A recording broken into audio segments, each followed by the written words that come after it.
हरे कृष्णा जदि आपण माने एकादशी करचंदी आ एकादशी रे पांचटा जिंस करूना ताले एकादशी रो फल सेमती मिले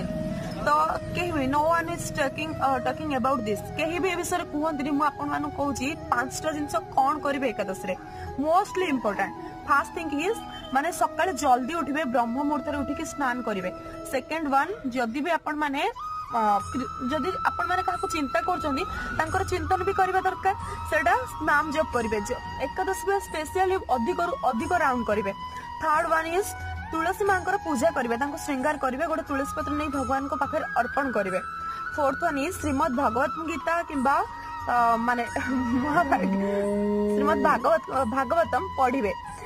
फिफ्थ वन इज माने पारणटा ठीक समय करेंगे पर दिन जो दिन एकादशी थी द्वादश दिन घंटे पर सूर्योदय पर ठीक टाइम रे पारण करेंगे एमती कले ही आप एकादशी